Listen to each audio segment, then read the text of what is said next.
여러분께서는 지금 경제학자 곽수중이 보는 새로운 시사, 곽수중의 뉴스 정면 승부와 함께하고 계십니다.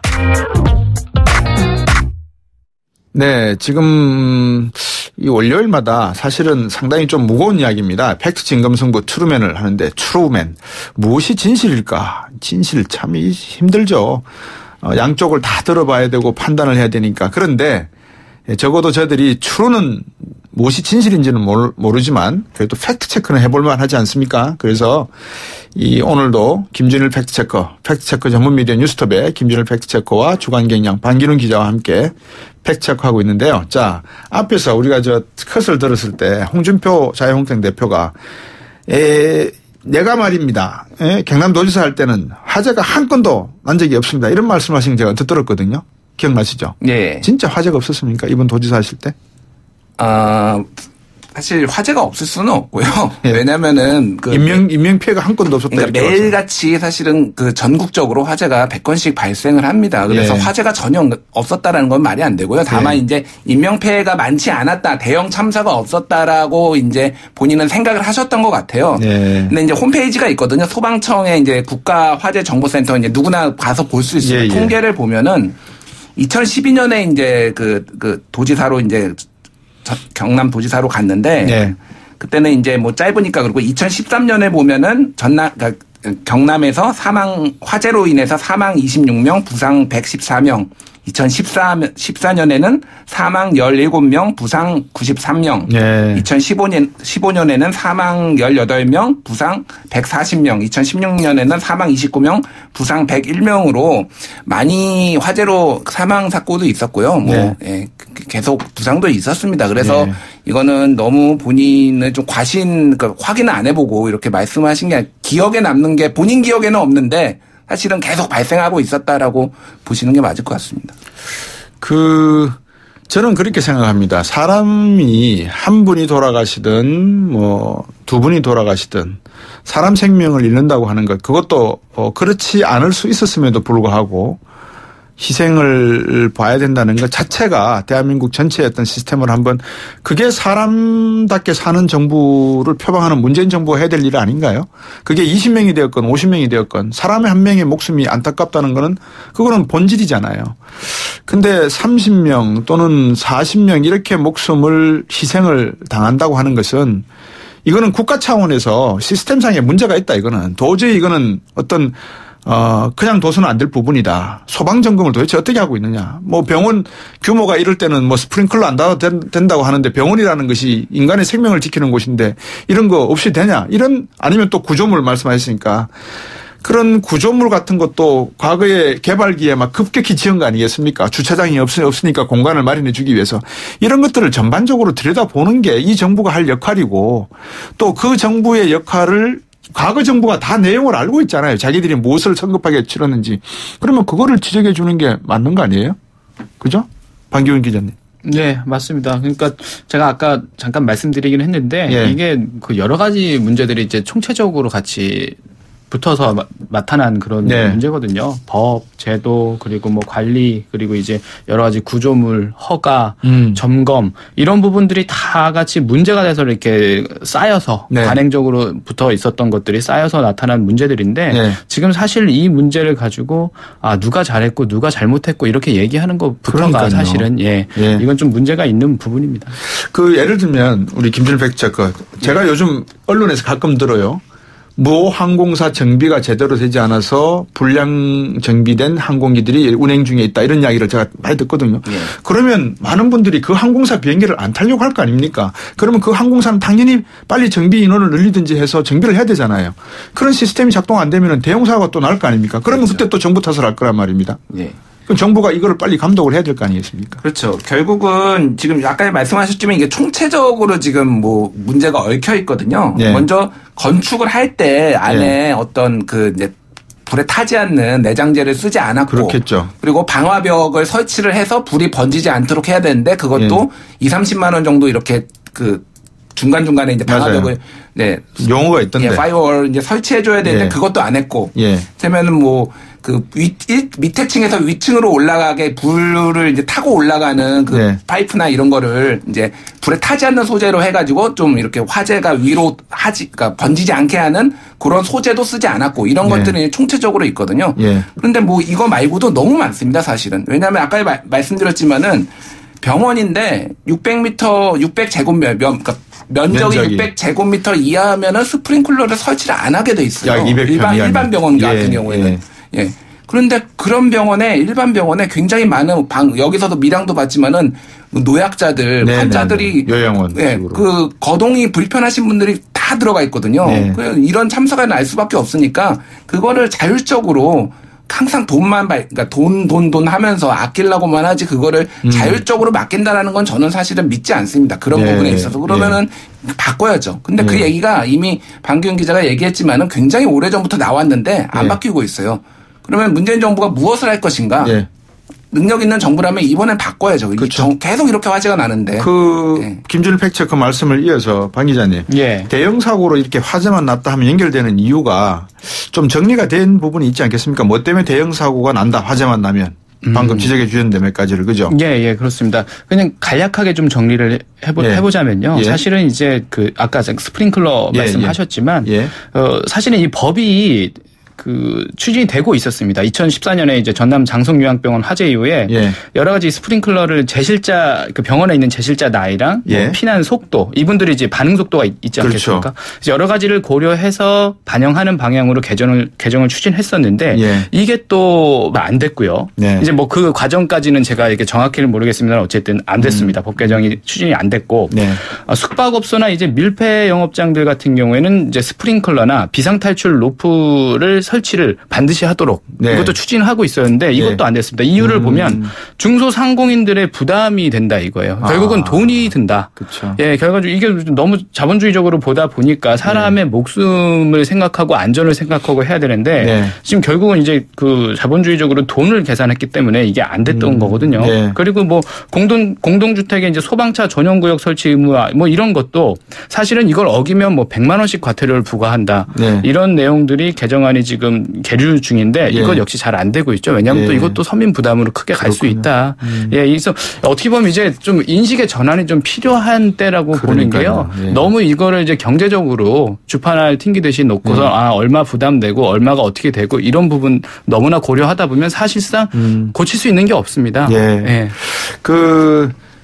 이토록 밀양에서 화재가 많이 나온 희생자가 많이 나온 이유 중에 스프링클러 그다음에 건물 내 연기 빼주는 재현시설 미비 이걸 꼽는데 세종병원 이사장이나 관련된 부분 내용을 보면 당신들은 불법사항은 없었다 이렇게 이야기를 하거든요. 사실입니까?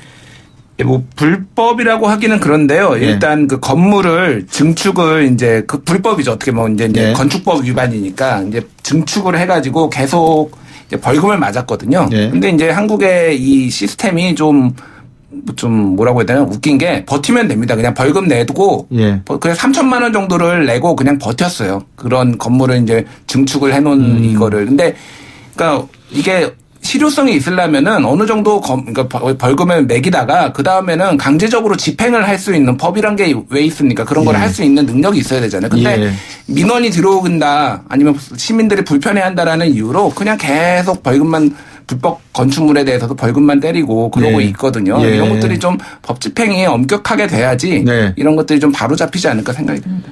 지금 두 분 말씀 주시는 가운데 세 분이 문자를 주셨는데 참 희한하게 제가 읽어드리면 정말 이게 정반합으로 딱 문자를 보내주셨어요. 읽어드릴게요.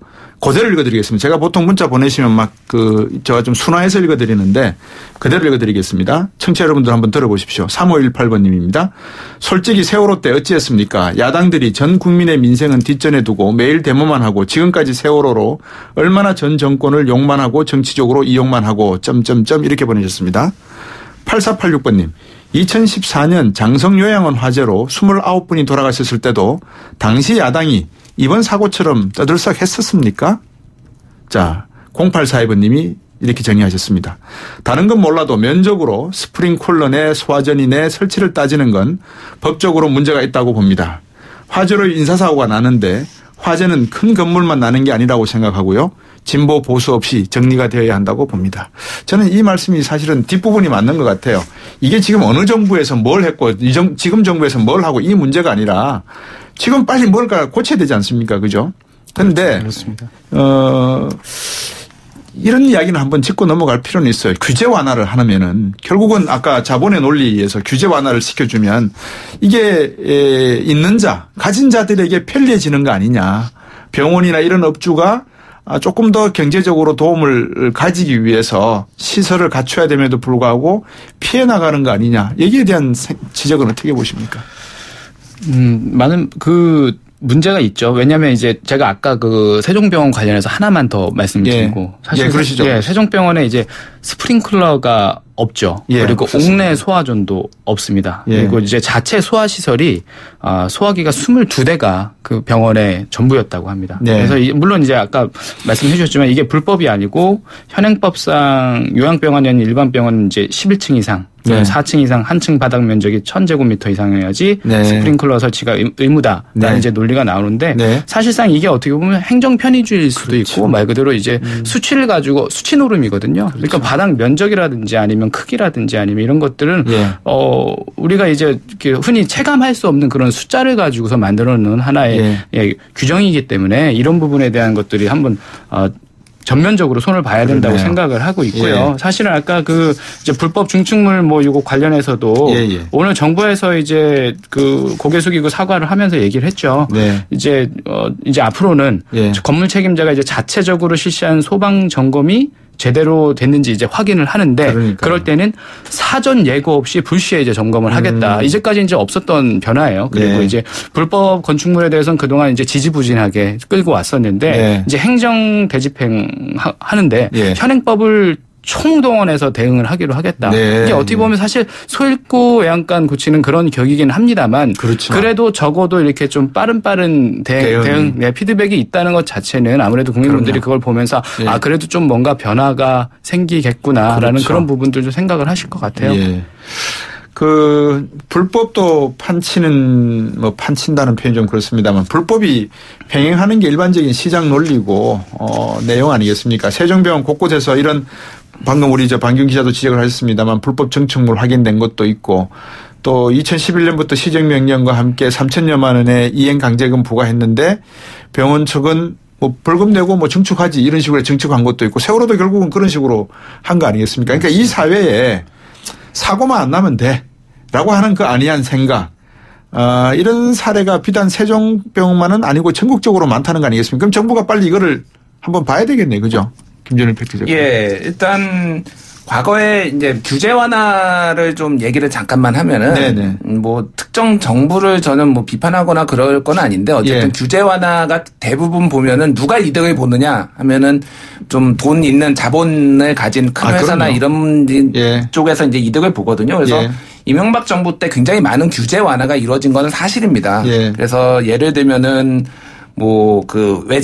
외장재에 이제 불에 안 타는 거를 이제 하려는 것들도 그때 이명박 정부 때 이제 이렇게 통과가 못 됐다든지 아니면은 이제 생활형 주거지를 한다라고 하면서 도로 폭을 6m를 확보를 하는 걸 4m로 줄여놨어요. 그래서 좀 더 이제 많은 집을 지을 수 있게 했는데 결과적으로 이게 소방차가 진입을 왜냐면 거기에 차가 없으면 되는데 거기에 또 주차를 할 거 아닙니까? 소방차가 진입을 못하게 한다든지 이런 식으로 뭔가 많이 어떻게 보면은 당시에는 그걸 혜택을 받은 서민도 있을 테고 기업도 있을 테고 그러는데 그런 것들이 부메랑처럼 이제 돌아오는 거예요. 그래서 소방차가 진입 못한다든지 불에 다 탄다든지 이런 문제가 계속 생기니까 실은 규제 완화라는 거를 좀 더 이제는 되돌아봐야 되지 않을까. 그게 누구를 위한 규제 완화고 이게 큰 사고가 터졌을 때 사회적으로 치러야 되는 비용들 이런 것들은 정말 훨씬 더 크기 때문에 그 당시에 눈앞에 있는 이익만 보고 규제 완화를 하는 거는 조금 이제 지양을 멀리 해야 되지 않을까 그렇게 생각합니다. 방기훈 기자가 말씀해 주신 것에 대해서 0507번님이 그렇게 이야기하셨어요. 법으로 만들어도 경제적으로 안 되면 안 하려고 하는 게 시장의 논리입니다. 돈의 논리죠. 그렇다면 국가는 돈이나 나눠주는 그런 복지하지 말고 돈을 주면서 제대로 무엇을 챙기는 시스템 정비를 할 수 있는 그런 체제를 만들었으면 합니다. 이런 내용을 주셨거든요. 시민분들이 많이 그런 내용을 알고 계시는 것 같아요. 네. 이제 문제는 이런 내용인데 이낙연 국무총리 이야기를 한번 해볼까 합니다. 2월과 3월에 걸쳐서 안전관리가 취약한 전국 29만 곳에 대해서 국가안전 대진단을 실시하겠다 이렇게 이제 말씀을 하셨어요. 자, 내실 있는 진단과 강력한 처방을 내놓기 위해서는 이낙연 총리가 무엇을 제대로 짚어봐야 된다 이렇게 보십니까? 현장도 한번 가보시면 좋겠어요. 저는 이분께서. 그렇죠. 이제 저는 사실은 이런 생각도 좀 해봅니다. 뭔가 사고가 터지고 하면 장관이 가서 뭐 그 현장을 막 지휘하고 사실은 그런 부분을 국민들이 기대하는 건 아니라고 생각을 해요. 장관은 이제 이런 일을 일어나지 않도록 여러 가지 시스템이나 이런 것들을 들여다보고 그리고 현장에서 지휘를 잘할 수 있도록 그런 체계를 만들어주는 거거든요. 당연히 지금 이런 사안이 있으면 이 모든 일들이 정리가 된 후에 뭐 이낙연 총리나 아니면 이제 장관들이 가서 현장을 둘러보고 아 이랬구나라는 걸 이제 자신들의 눈으로 보고 체화하는 건 또 중요하다고 생각을 합니다. 근데 이제 당장 지금 현장에서 사고 수습이 있을 때 가서 현장을 지휘한다든지 이제 이런 모습들은 사실상 그렇게 바람직한 모습 같지는 않고요. 그리고 이제 현장에 가서 무엇을 찾느냐 그런 것들이 가장 중요하겠죠. 그래서 지금 어떻게 보면 지금 이낙연 국무총리가 얘기한 국가 안전 대진단을 실시하겠다. 이거는 이제까지 우리가 그동안 알고는 있었지만 우리가 이제 서로 관행처럼 알고 있었고 쌓여왔던 이런 모든 시스템 같은 것들을 이번 정부에서 돌을 맞더라도 한번 뒤집어 엎을 수 있는 그런 계기를 마련하겠다. 이게 저는 성공을 해야 한다고 보고 응원을 합니다만 쉽지는 않을 작업이에요. 왜냐하면 이제까지 규제 완화를 해서 여러 가지 오피스텔도 짓게 하고 필로티 구조로 원룸도 짓게 했는데 그렇다면 이제 앞으로 그거를 시장에서는 이미 이게 통용화가 돼 있는 상황이거든요. 근데 이거를 만약에 규제를 다시 시작을 한다 하면 또 거기에서 반대급부로 엄청난 반대 목소리가 있을 겁니다. 그런데 그럼에도 불구하고 사람의 좀 안전, 재난 이런 부분에 있어서 좀 자유로울 수 있는 나라를 만들려면 이런 것들이 좀 필요하다고 봅니다.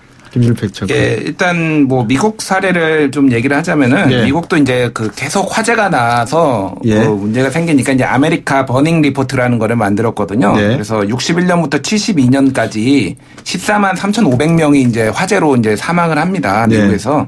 그래서 이제 이걸 어떻게 하면은 좋을까? 그래서 범정부 차원에서 이제 진단을 한 거죠. 뭐가 문제고 어떤 게 이제 어떻게 하면 줄일 수 있다. 그래서 화재 피해를 줄일 수 있는 90가지 제안을 이제 하고요. 그래서 거기에 맞춰서 화재 피해를 많이 줄였다라는 사례가 있거든요. 그래서 지금 이낙연 총리가 접근하는 방법은 매우 좋다고 보고요. 어쨌든 총체적인 점검이 좀 필요합니다. 그리고 하나만 더 제안을 드리자면은 그러니까 사실 좀 실효성이 없는 민방위 훈련 이런 거 괜히 뭐 피임 뭐 이런 거 가르치고 그러는데 그런 거 말고요. 화재 시 대피 어떻게 하는지 이런 좀 효율적인 거를 좀 했으면 좋겠어요. 그러니까 학교에서도 사실은 그러니까 일본 같은 경우에는 지진 같은 거가 나기 전에 어떻게 하면 대피를 하고 하는지 이런 것들이 체계적으로 교육이 돼서 화재가 나거나 지진이 나도 당황하지 않고 다 대피를 잘 하거든요. 한국은 근데 그런 게 안 돼 있어요. 학교에서도 그렇고 이런 노인분들도 한 번이라도 했으면은 조금 더 잘 할 수 있었을 텐데 그런 안타까움이 들어서 어떤 그런 재난 그런 것들을 낭비라고 예산 낭비라고 보지 말고 미리미리 좀 대피 훈련 이런 것들을 좀 체계화를 하는 게 좀 이런 피해를 줄이는데 크게 일조하리라 생각합니다. 7280번님 안전과 관련된 사항인데 왜 그렇게 규제 완화를 해준 걸까요? 혹시 두 분 기자님 아는 거 있으십니까? 이로써 얻은 국가 이익이 뭘까요? 이렇게 하셨습니다. 아는 게 있으세요 혹시?